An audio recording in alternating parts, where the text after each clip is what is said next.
हंसते भिक्षु की कहानी। बहुत समय पहले की बात है। चाइना की किसी एक गांव में 3 भिक्षु रहते थे। उनका नाम किसी को नहीं पता था, क्योंकि उन्होंने कभी अपने बारे में कुछ बताया ही नहीं।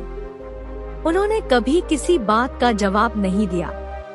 चीन में बस उन्हें 3 हंसते हुए भिक्षुओं के नाम से जाना जाता था।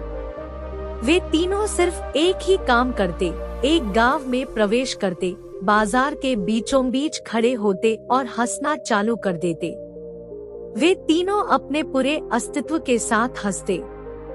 अचानक लोगों का ध्यान उनकी तरफ खिंचा चला आता और धीरे धीरे उनके सामने लोगों की भीड़ चारों तरफ जमा हो जाती।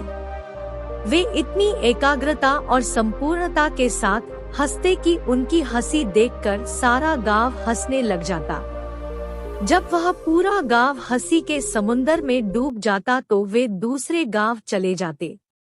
वे ना तो कुछ बोलते थे, ना ही कुछ उपदेश देते और ना ही कोई शिक्षा। वे जहां भी जाते अपनी हंसी से ऐसा माहौल बना देते कि लोग अपने सारे दुख दर्द भूलकर बस हंसने लग जाते। धीरे धीरे चाइना के लोग उन्हें बहुत प्यार करने लगे और वह पूरे चाइना में फेमस होते गए 3 लाफिंग मो के नाम से। चीन के लोग उन्हें बहुत प्यार करते, उनका सम्मान करते। इससे पहले और उनके बाद भी कभी किसी ने इस तरह से प्रचार नहीं किया कि जीवन केवल एक हंसी होना चाहिए और कुछ नहीं। वे विशेष रूप से किसी पर नहीं हंसते थे। वे बस हंसते थे जैसे कि उन्होंने ब्रह्मांड को ही मजाक समझ लिया हो, जैसे कि उन्होंने ईश्वर को ही मजाक समझ लिया हो और उन्होंने एक शब्द का उपयोग किए बिना पूरे चीन में इतना आनंद फैलाया जितना आज से पहले किसी ने ना फैलाया हो। लोग उनका नाम पूछते लेकिन वे बस हंसते। इस तरह से उनका नाम बन गया 3 हंसते हुए भिक्षु, 3 लाफिंग मो। पूरे चीन में घूम घूम कर लोगों को हंसाते हुए समय के साथ वे तीनों बूढ़े हो गए। एक रात जब वे एक गांव में ठहरे हुए थे, उन तीनों में से एक भिक्षु की मृत्यु हो गई। पूरा गांव स्तब्ध रह गया। पूरा गांव बहुत ज्यादा उम्मीद कर रहा था, क्योंकि उन्हें लगता था कि जब उनमें से एक की मृत्यु होगी तो बाकी 2 भिक्षु बहुत रोएंगे।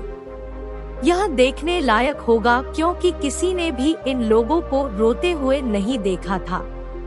जब सुबह हुई तो पूरा गांव इकट्ठा हुआ, लेकिन दोनों भिक्षु तीसरे के लाश के पास खड़े जोर जोर से हंस रहे थे।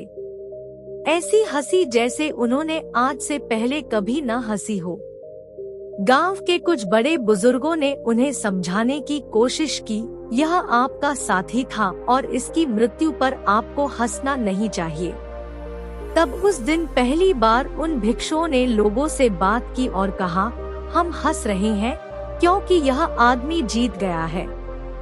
हम हमेशा सोचते थे कि पहले कौन मरेगा, लेकिन इस आदमी ने पहले मरकर हमें हरा दिया।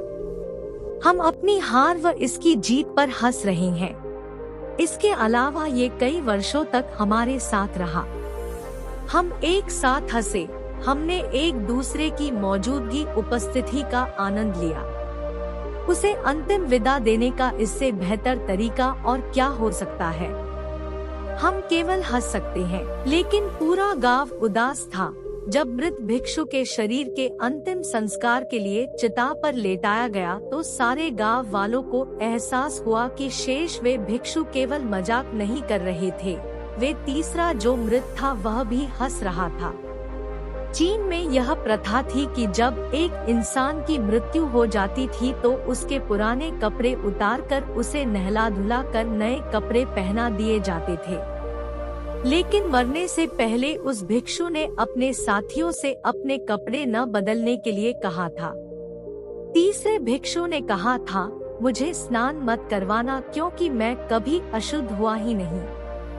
मेरे जीवन में इतनी हंसी आई कि कोई अशुद्धता जमा ही नहीं हो सकती थी। मैंने कोई धूल जमा नहीं की है।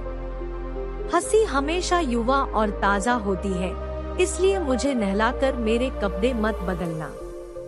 जब उस तीसरे भिक्षु के शरीर पर आग लगाई गई तो गांव वालों को पता चला कि उस भिक्षु ने मरने से पहले अपने कपड़ों में कुछ पुराने चीनी पटाखों को छुपा रखा था, जो आग लगने के बाद आसमान में फटकर रंग बिरंगे कलर में फैल गए। और यह देखकर एक बार पूरा गांव जोर जोर से हंसने लगा।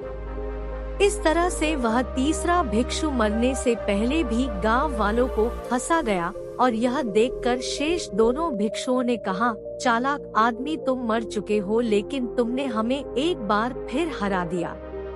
तुम्हारे द्वारा गांव वालों में पैदा की गई ये हंसी आखिरी हंसी थी।